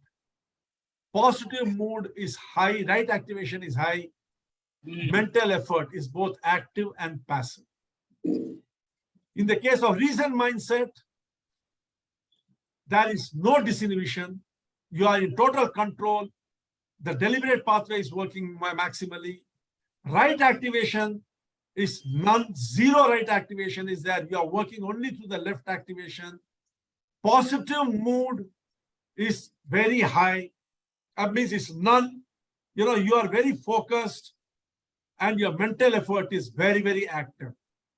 In envision pathway, there is moderate disinhibition. Right activation is very high because it is all artistic thing. It is not very, logical and mathematical. You are imagining, you are taking information from the temporal, occipital, parietal lobes. Positive mood is moderate to high. Mental effort can be active and passive both. Absorb mindset. Here, disinhibition is very high. Otherwise, you will not be able to absorb at all. You should not prevent any information from going in. Right activation is, again, moderate. Positive mood, again, is moderate. Mental effort is passive. There is absolutely no mental effort. It happens automatically. In the transform mindset, disinhibition is moderate. Right activation is moderate. Positive mood, none. You are not in a positive mood. Mental effort is totally passive. You are sitting and you are allowing the thoughts to flow, negative thoughts to flow. In the evaluate mindset, disinhibition is zero. You are totally in control of your deliberate pathway. Right activation is none. It is totally a left brain activity. Positive mood is none. It's very calculative. There is no elevation of the mood. Mental effort is very, very high. In flow, disinhibition is moderate. Right activation is moderate, it's very balanced. Positive mood is very high. Because in a state of flow, you are one with the work that you are doing. There is no place for any negative thinking. And mental effort is passive. You don't have to strain at all. We will not be doing the audit for your creativity. We will keep it for another session. And that will tell you what is predominant in you. Based upon that result, if your comfort zone is connect, then you need to practice reason and evaluate mindset. If your comfort is reason, if you are a person who tends to reason too much, then to develop your creative genius, you have to develop, absorb, connect, envision, and flow. There are exercises for each one of them. If you are basically a person who likes, you are a visually oriented person, you envision everything first, then you need to reason and evaluate, improve your reason and evaluate potential. If you are an absorbing person, that means you observe things very well, you absorb material very well, then you need to develop your reason and evaluate potential to become a creative genius. If you have transformed mindset very heavily, you are very self-referential, you criticize yourself very much, you feel very guilty of many things. It's a transform mindset. It is not a bad thing. It is also required. Then you need to develop your absorb, reason, and flow to become a creative genius. And if you have an evaluation mindset, then you need to develop your absorb, connect, envision, and stream. And finally, if you are a very strong child, there are some people who have a very strong child in them. They get totally engrossed in whatever they are doing. They are obsessive in whatever they are doing. They are very focused and one-minded. These people have to develop their reason and evaluate mindset. Only then they will be able to develop their creative genius. My dear friends, the slate is clean. Each one of us has the creative potential to become a creative genius. Each one of us have, to varying degrees, all these mindsets in us. Possibly you did not know about it. Today you know. And once you go and study this further, and once you learn how to develop each one of them, there are exercises to develop each one of these mindsets. Once you do that, you can fill the destination that you want to reach on this board and get on to the part of creative excellence. Thank you. I'm open for questions. Sir, how to practice it, sir? Yes. Any Yeah, there are ways. Everything will come slowly. Wait, one by one. okay. You see, first, this is only an introduction. The entire course is 60 hours course. Okay, each, say you have to develop your, how to develop your creativity. There are various aspects. Then we will have to come how to develop each one of these mindsets.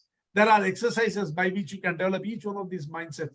The good news is, neuroplasticity says that you can develop your mindset at any age. But remember one thing, the frontal neocortex. The development of the frontal neocortex starts from your birth and is complete only by age 25. You all know, I think, that criminal jurisprudence says that you cannot convict a boy who is less than 18 years old because he cannot envision the outcome of his action. Right? You see, he doesn't know the consequences of his behavior. That means what? Your conscious mind is not developed to the extent that it can receive the feedback from the temporal, occipital, and parietal lobes of your right hemisphere. It cannot process, so you don't know what you are doing. Okay. And when does it become complete? By the age of 25. And again, you got 2 years of peak activity. Then by the age of 27, it starts declining. But one good news is, at any age, you can reclaim your creativity and become a creative genius. You can become a creative genius.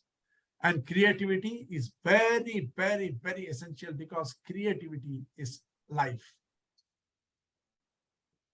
Aham Brahmasmi. I am the creator. Without creativity, how can you be the creator? You have a choice. You can live within the bounds of your conditioning, or you can break the conditioning and become a creative genius who can rewrite what you want all around you. As someone rightly said, think you can. I think it was Gerald Ford. I think it was Ford who said, think you can, think you can't. Either way, you will be right.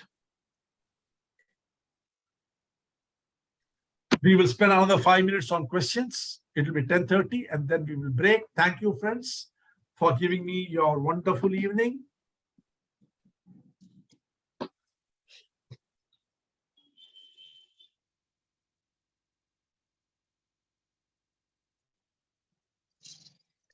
Maybe you are going little fast. We couldn't connect properly. We are Huh? writing, but maybe you are going little fast, I think. You see, you are right. I was going very fast. This is a 2-day course of 6 hours. I had to complete it within 2 hours. Even then, I overshot by 30 minutes. Yeah, lion was behind, so we had to run faster anyway. Huh? Lion was behind us, so we had to run Yes, faster we anyway. had to run fast. So the slower one will get caught. Whether with shoes or without shoes, you have to anyway run faster. Yes. So we can have a session, no? Offline session for creativity. You can understand better. I Offline session for I don't take offline sessions at all. I can tell you this much. You know, I stopped my offline session before the pandemic started in 2020, and after that I've not done. And I was just thinking whether to do one because I was invited by the Hypnotic Society to do it.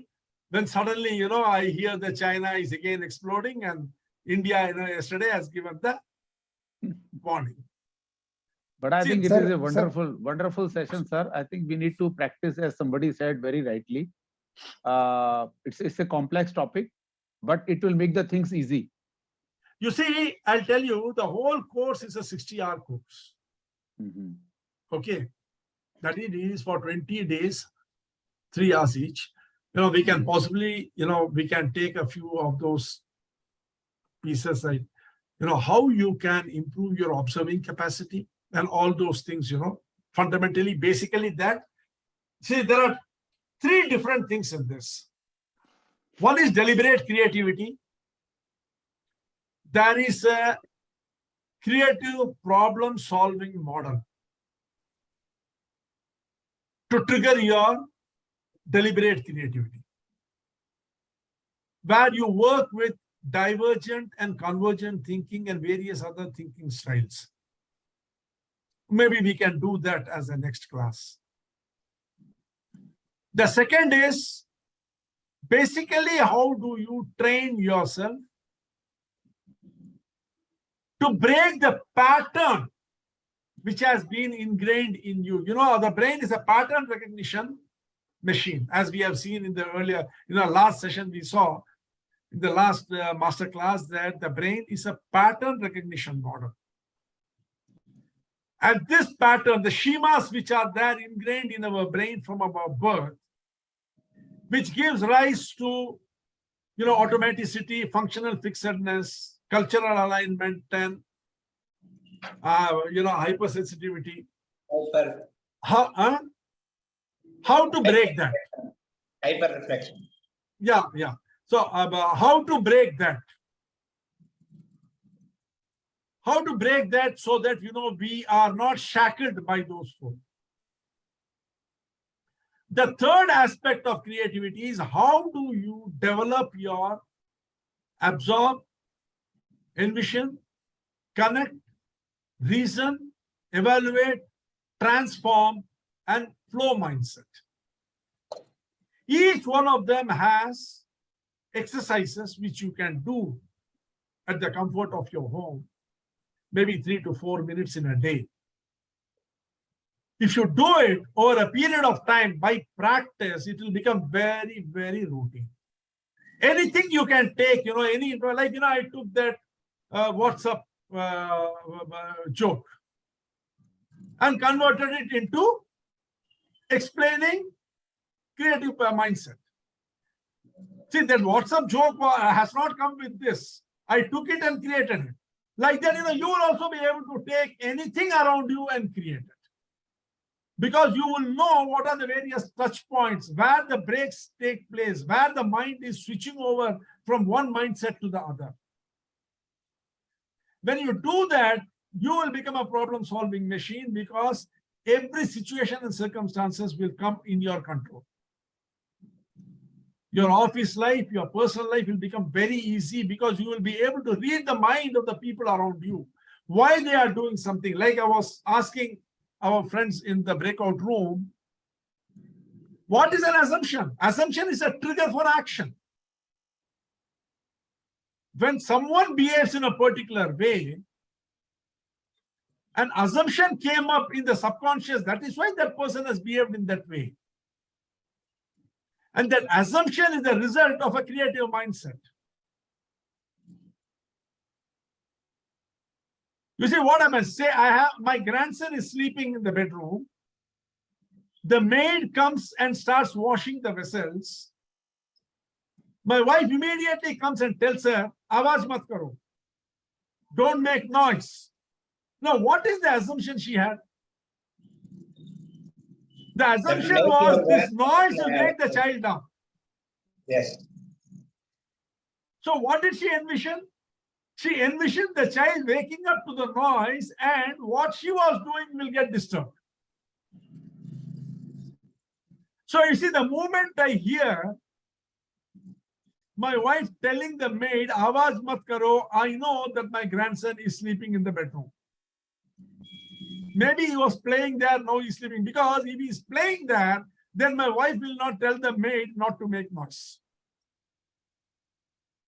So you see, you can very easily understand the situation around you, how people are thinking, what is motivating them to behave in a particular way, if you can understand the creative mindsets.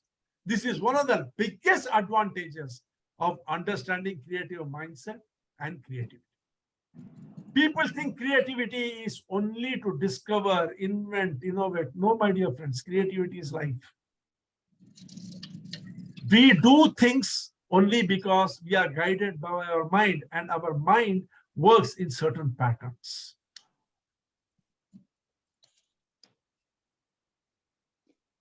So sir, can we say, actually very important point, that creativity is natural.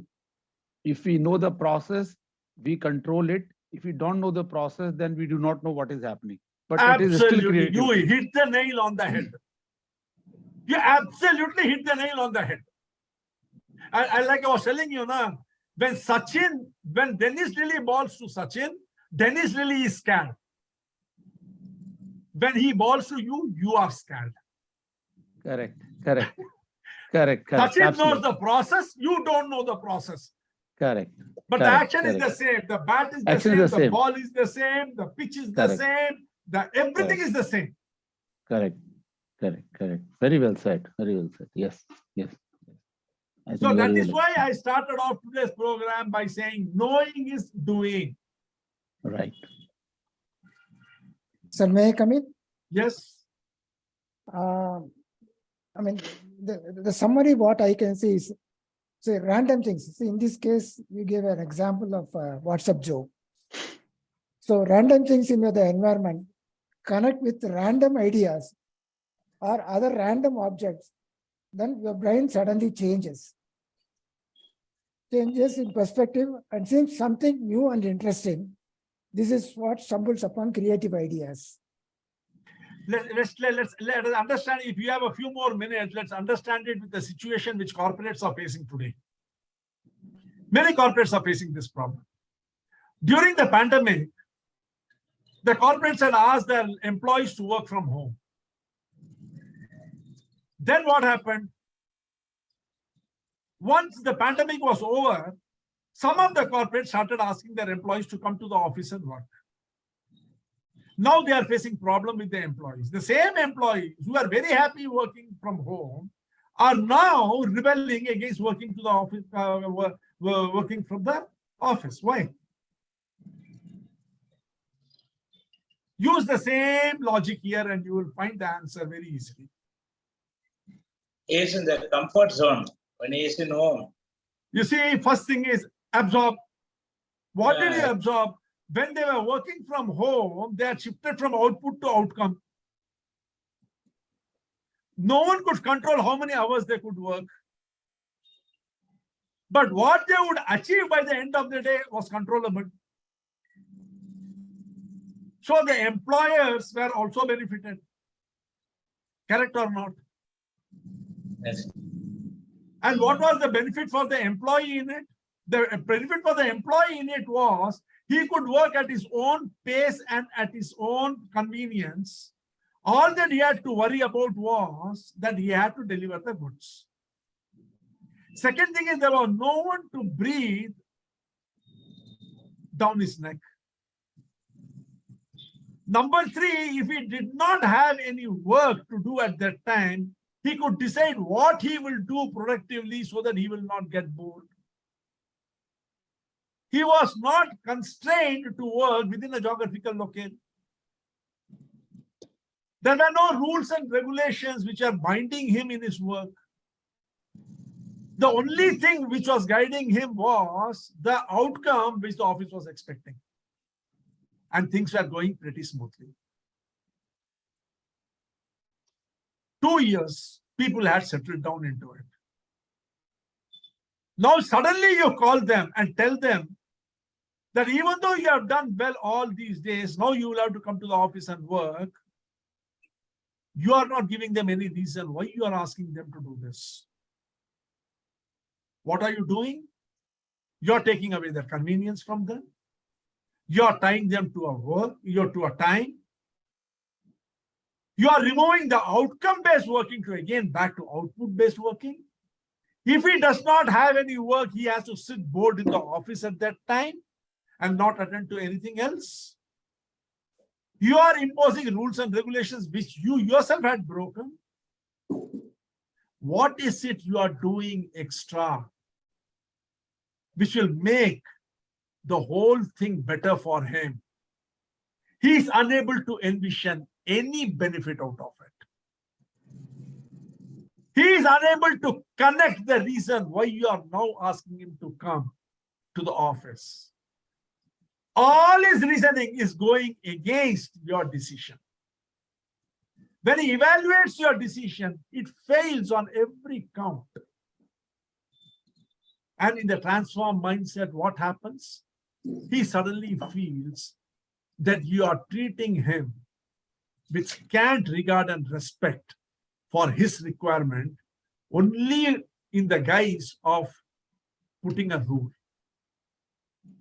And the flow which was going so smoothly, he was working so focused way, you are taking away. Please realize that today the corporates are facing a very big problem. It is like giving a person 5,000 rupees increment and then suddenly taking it back.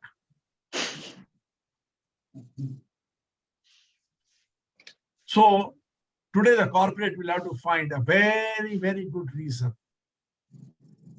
to get him back to office and help him envision a glorious time in the office. That means the employees, if they have to be called back to the office, will require to be educated, motivated, and inspired to get back to office working. Any corporate which can't do this is going to go down the drain. Correct. Correct mindset. I got the answer.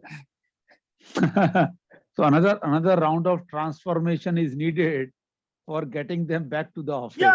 Yeah, you'll have, see, they have absorbed all these benefits which they had faced when they were doing the work from home.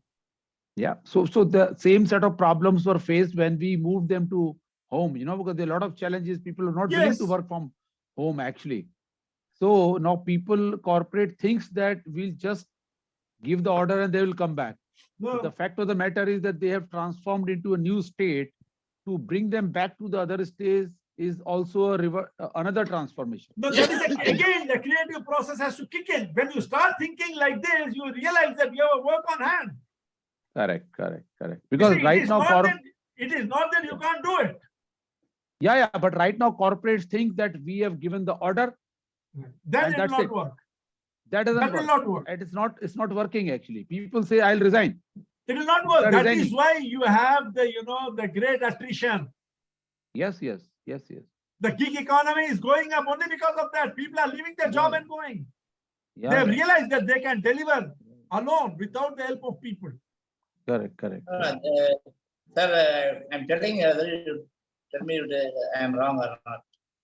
The corporates are in evaluate mindset, like predicting the future, whether the employee will work for us or they will moonlight.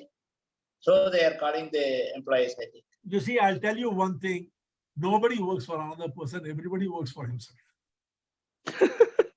Okay, number one. Number two, how the hell does it matter whether he moonlights or sunlights? As long as he delivers the result to you.